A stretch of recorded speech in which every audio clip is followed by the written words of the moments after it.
아까 제가 잠깐 말씀드렸으니까 저 이박수가 바로 이어받아서 한번 좀 네네. 얘기를 해보면 좋을 것 같습니다.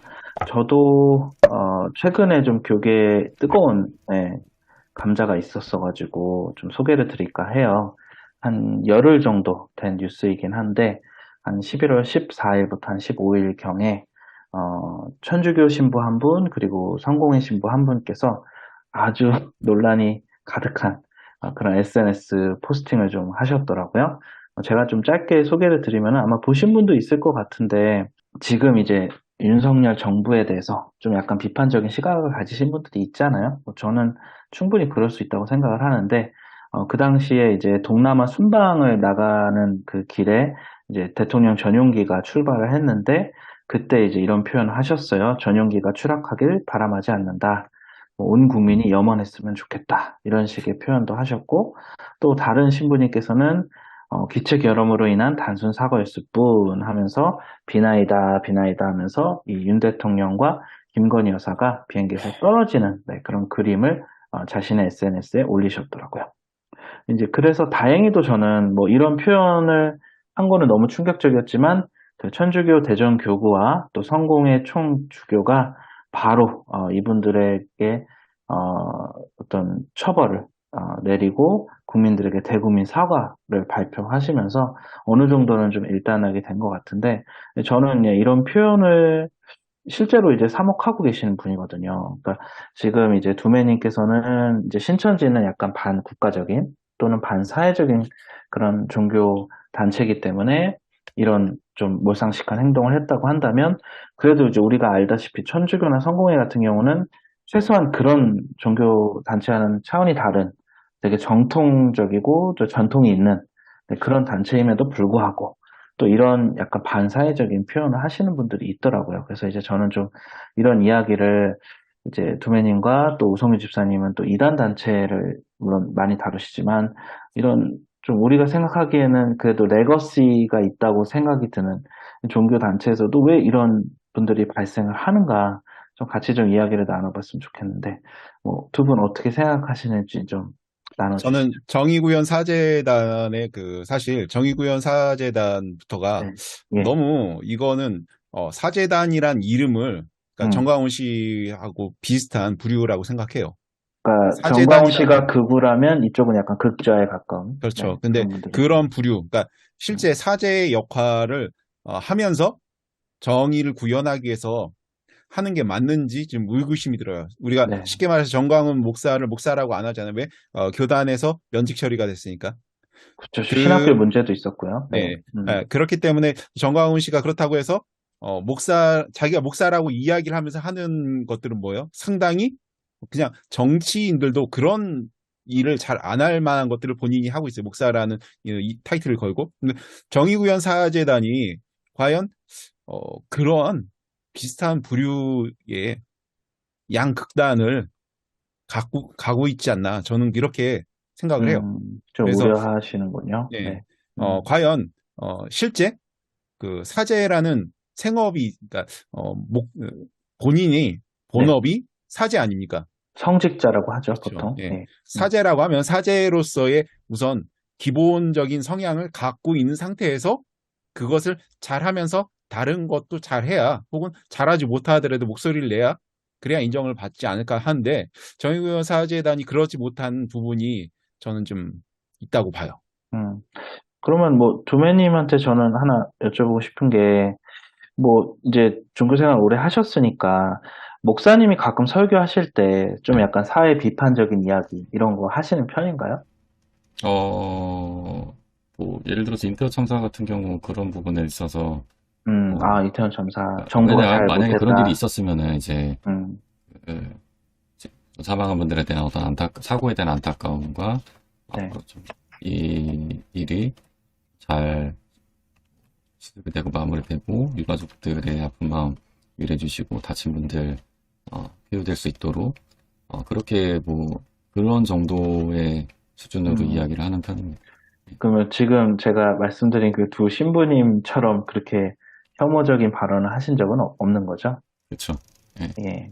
그래서 제가 저는, 예, 제 이야기를 또 말씀드리 뭐 아니면 더 하실 말씀이? 아니요, 아니, 얘기하시죠. 네. 그러니까 아까 이제 정유변사재단과 또 정광훈 말씀을 하셨는데, 그러니까 그런 거죠. 성직이라는 어떤 정체성이 대내외적으로 있는데, 그런 성직의 옷을 입고 있는 상황에서, 뭐 목사라는 타이틀, 신부라는 타이틀이 있는 상황에서, 이게 뭐 면직이 됐든 안 됐든 간에, 사회에서 저 사람을 성직자로 보고 있는 상태에서, 성직을 떠나서 저 사람이 이제 그리스도인이다, 크리스천이다, 라고 보고 있는 상황에서, 사회 상규 상식에도 좀 어긋나는 넘치는 그런 발언들을 하는 거. 첫 번째. 두 번째는 성직자고 종교인인데 그거를 이용해서 혹은 그럼에도 불구하고 정치색을 끌고 와서 이렇게 활동을 하는 거. 그런 음, 부분들이 좀 문제가 될 수 있지 않을까. 음, 그런 생각이 좀 들고요. 근데 네. 끌고 오더라도 그 사람이 죽기를 바란다는 게 그쵸. 이제 일반 사회인들도 그런 거는 좀 이제 뜨악할 만한 일이지 않습니까? 근데 그거를 사람을 그쵸. 살려야 하는 성직자가 그런 기본을 한다? 그게 음, 아무리 어떤 풍자나 혹은 소위 말하는 드립이더라도 허용의 범위가를 네. 초과한 게 아닌가 싶기도 하고 그쵸. 비행기가 사고가 났어요. 그러면은 그 안에 있던 다른 승무원들은 어쩔 겁니까?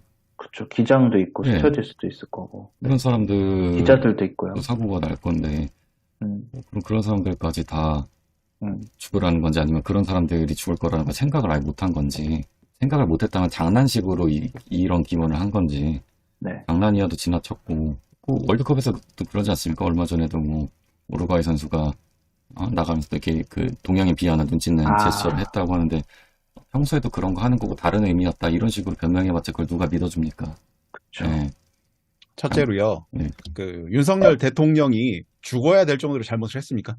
아직까지는 그런 건 밝혀진 게 없습니다. 네. 죽어야 될 정도로, 저 대통령은 그렇게 잘못을 하지 않은 상태에서 마치 자기가 지지하는 정치 성향이 아니기 때문에, 어, 죽었으면 좋겠다라고 음, 하는 거는 상당히 저는 문제가 있는 발언이고, 옛날에 아웅산 테러라고 혹시 기억하십니까? 네, 알고 네. 있어요. 전두환 대통령 예. 때였죠. 네. 그때 당시에 전두환 대통령이 만약에 그 죽었다고 하면 우리 대한민국은 어떤 일이 있었을까요? 북한이 어, 내려왔겠죠. 모르는 엄청난 거죠. 대혼란. 그러니까 모르는 것이지만 하나는 알 수 있죠. 대혼란. 아무리 전두환 대통령에 대해서 안 좋은 일이 있고 그 당시에 뭐 여러 가지 네. 문제가 있었지만 그래도 대통령이 만약 거기서 사망을 했다고 하면 엄청난 음, 혼란이 있을 수밖에 없어요. 뭐 음, 그 당시하고 지금하고 사회상이 물론 달라지긴 했지만 대통령이 만약에 유고가 된다고 하면 엄청난 사회 혼란이 지금도 생길 거예요. 근데 그냥 적법한 절차에 의해서 탄핵을 하는 것도 상당한 혼란인데 박근혜 대통령이 탄핵됐을 때도 사회상은 엄청난 혼란이었잖아요. 그 그랬죠. 당시 한번 생각해 봅시다. 태극기 집회 뭐 하면서 엄청난 혼란이 있지 않았습니까? 지지 맞불 또 예, 촛불 집회도 엄청 혼란이 있었고요. 네. 그것이 문재인 정권 내내 계속 시위가 이어졌지 않습니까? 음, 그런데 만약에 그런 올바른 어떤 그 법적인 절차를 따른 탄핵마저도 그렇게 혼란인데 갑자기 대통령이 유고가 된다? 엄청난 혼란인데 그것을 바라는 게 진심일까요? 그렇게 바란다고 하면 그러니까요. 국민들의 지지를 과연 받을 수 있을까요? 음, 국민들의 지지를 받을 수 없는 말을 성직자가 한다? 너무 큰 문제 아닙니까? 저는 이제 여기서 바로 그냥 이어서 제 마지막 질문을 드린다면, 저는 항상 궁금했던 게 그런 거였어요. 분명히 이 신부님들이, 제가 이렇게 그 교적부를 다 찾아봤는데, 저처럼 제가 좀 젊다고 해도 될지 모르겠지만 젊은 분들이 절대 아니거든요. 최소 50대, 60대, 그러니까 신앙생활도 거의 한 4, 50년 하신 분들이고, 막 사제 서품 받은 지도 2, 30년 지난 분들인데, 그러면 성경에 대해서도 해박하실 거고 어떤 천주교나 성공에 대해서 여러 가지 사목 활동하시면서 많은 경험을 하셨을 텐데 어떻게 그렇게 신앙을 정도를 걸어오신 분들이 이런 발언을 할 수 있을까? 저는 그게 좀 항상 의문이에요. 그러니까 이단들은 그럴 수 있죠. 교리가 문제가 많고 거기는 반사회적인 그런 집단이나 뭐 속여서 이렇게 남을 전도하고 이런 거 하니까 실제로 이해하는데 칼 들고 오기도 하죠. 네. 예, 근데 최소한 제가 알기로 천주교나 성공회는 그런 단체는 아니거든요. 그럼에도 불구하고 또 이분들을 옹호하시는 동료 신부들도 계세요. 이 그래요. 부분에 대해서는 어떻게 생각하시나요, 두 분? 저는 그거는 이념이라기보다도 관계성의 문제라고 생각해요. 예전에 저는 그 사람들을 복음주의라고 인정하지 않지만 복음주의 지식인 싱크탱크라고 하는 청어람 아카데미라고 있는데 알죠. 거기에 이제 양희성이라는 대표가 있었습니다. 네. 네. 그 사람이 2019년이었나 2018년, 2019년에 음, 갑자기 돌연 사임을 해요. 대표에서. 그쵸. 사유가 이제 이제 불륜이었던 거죠. 예, 음, 불륜에서 가정을 깨고 네. 사임을 하고 엄청난 혼란이 일어났습니다. 어떻게 보면은 나름 그 진영 내에서 굉장한 어, 빅마우스의 역할을 하고 있었고 빅스피커의 역할을 하고 있었던 음, 사람이 그 사람의 발언이나 그 사람의 승체, 그 사람의 강연이 엄청난 영향력을 주는 그런 입장에 있는 사람이었고 어떻게 보면 또 김동호 목사님이 키운 사람이었는데 그 사람이 그런 불미스러운 일을 저지르고 사임을 하고 페이스북도 비활성화를 했습니다. 페이스북을 날마다 달고 다니던 사람이거든요. 글 계속 아직도 쓰고. 아마 돌아오시지 않은 걸로 알아요, 제가 알기로는. 그랬는데 몇 달이 지나고 컴백을 했습니다. 페이스북. 아, 예, 그랬었나요? 계정을 다시 활성화를 하고 그때 알만한 분들이 그 복귀 인사 글에 좋아요를 누르고 댓글 달면서 환영한다, 고생했다 이런 말들을 다는 걸 보고 상당한 충격을 받은 적이 있어요. 비슷하네요. 예, 네. 그때 저를 비롯한 많은 20, 30대 청년들이 그분들, 그 목사님들한테 상당히 실망을 하고 팔로우를 취소한다거나 음, 이런 일이 있었죠. 이거는 차단하거나. 예, 그래서 어떤 옳고 그름의 문제라기보다도 그동안 우리가 친분 관계가 있었기 때문에 보듬는 그런 차원의 이 아니었을까라는 생각이 들기도 해요. 근데 저는 예. 특히 이제 천주교가 그러니까 가톨릭이 좀 이런 변화를 좀 했으면 좋겠어요. 어떤 변화냐면 김수환 추기경 이후 음, 김수환 추기경이 추기경 서품을 받고 나서 뭔가 그 좀 좌쪽으로 너무 치우쳐 가는 정치 성향을 보이는 것 같아서 안타깝습니다. 그 6.25 전쟁 때만 해도 실제 이제 50년도 이전까지만 해도 천주교가 전 국민의 1%가 안 됐어요. 음, 6.25 전쟁이 끝나고 나서 1%가 이제 그때 넘었거든요. 근데 그때 당시 국민적인 지지를 받았던 것 중에 하나가 반공이었어요. 음, 반공을 했기 때문에 그리고 직접 참전 6.25 때는 참전을 적극적으로 독려를 했어요. 그래서 신학생들뿐만 아니라 신부 중에서도 직접 총을 들고서 전쟁에 참여하신 분들이 꽤 있고요. 이런 것들이 음. 국민들의 지지를 받으면서 1%를 넘기 시작한 게 50년대 중반부터거든요. 어떻게 보면 개신교도 비슷한 길을 걸었죠. 그렇죠. 개신교와 천주교가 이승만 정권 때부터 밀월 관계가 형성된 게 바로 이런 공통적인 사상, 그 반공 정신 이런 뭐, 것들이 좀 있었기 때문에 자유우파 정신 이렇게 그렇죠. 볼 수 예. 있죠. 네. 그런데 그러한 천주교가 요 근래에 참 저는 이게 좀 아니 왜 지지하는 어떤 정치 성향에 의해서 북한에 대해서 왜 그러한 어, 다양한 의견이 나오지 않고 한 가지 목소리만 계속 말을 하는 게 너무 이상하다는 거죠. 음, 분명히 다양한 생각을 가진 사제들이 있을 텐데 천주교에도 다양한 생각을 가진 사람들이 다양한 목소리를 낼 법도 한데 한 가지 네. 목소리만 제일 커요. 북한에 대해 상당히 포용 있는 정책을 해야 된다 혹은 그러한 후보를 지지해야 된다 이런 목소리가 너무 크다는 거죠. 음, 그렇다고 해서 이것이 그 목소리만 있는 것도 아니에요. 이계성 TV라고 해서 그 천주교 평신도를 자칭하는 그런 유튜브 채널이 있거든요. 네. 거기서는 아주 극렬하게 비판을 해요. 좌파라고 하면서. 내부 비판이네요. 그렇죠. 그러면. 네. 그러면서 올바른 천주교의 그 모습은 그게 아니다. 뭐 이런 식으로 비판하는 채널도 음. 있어요. 근데 근데 제가 알기로는 가톨릭 교리에 그런 건 없지 않나요? 그러니까 이제 그쪽에서 말하는 거는 그 제2의 바티칸 공의회 네네. 있죠.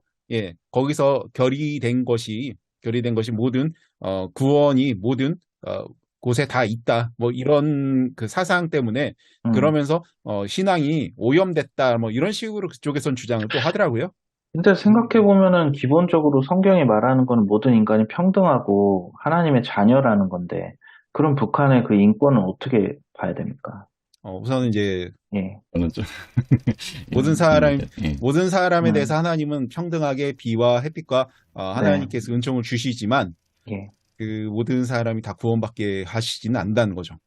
그렇죠. 근데 저는 음. 그 가톨릭 그 교계가 왜 북한의 인권 문제는 언급을 안 하고 그렇죠. 무조건 그냥 거기를 옹호하는 쪽으로 가는지 좀 그게 안타까운 것 같아요. 그래서 그러한 사상이 지금까지 주류처럼 인식이 되다 보니 그쵸. 지금의 그 어떤 우파 쪽 정치인이 정권을 잡았을 때 거기에 대한 뭐 죽기를 바란다 뭐 이런 그쵸. 과도한 발언마저도 비판. 그렇죠. 발언마저도 그냥 나오고 그 발언에 대해서 그런 발언을 왜 하느냐? 그런 발언 하면 안 된다라는 목소리보다는 그냥 그것을 덮고 넘어가려고 하는 모습 네. 이게 그 사상이지 않을까라는 생각도 합니다. 심지어 제가 옹호하셨던 분은 원로셨어요. 은퇴하신 신부님이 또 지지를 하셨었어요. 제가 들은 내용하고는 조금 다른 게 있는데요. 그러니까 어쨌든 그분들이 이제 잘렸어요. 아예 해직된 걸로 알고 있고 그리고 네, 잠깐만요. 그 성공회는 면직이 됐는데 네, 천주교는 천주교에서는 정직이죠. 네, 약간. 근데 제가 그 천주교 내부 사람한테 들은 얘기는 이렇습니다. 그 천주교가 김수환 추기경이 이제 사망하고 나서 염수정 추기경이나 이런 사람들이 정진석 추기경. 정진석 추기경이 들어오면 상당히 보수화가 되었다 그래요. 그리고 근데 정의구현 사재단이 이제 김수환 추기경께서도 돌아가시기 전에 그 얘기를 했어요. 내가 그동안 잘못 좌측으로 가는, 그러니까 정치적 그것에 대해서 반공을 등한시하고 이것에 대해서 강조하지 못한 것에 대해서 후회한다 뭐 이런 발언도 하셨대요. 근데 실제 행동이 그러니까 받아들이는 사람의 입장에 그렇지 않았다는 거죠. 뭐 김수환 추기경 뭐 이제 민주화운동도 했던 분이다 보니까 그런 그렇죠. 많이 지원을 하셨죠.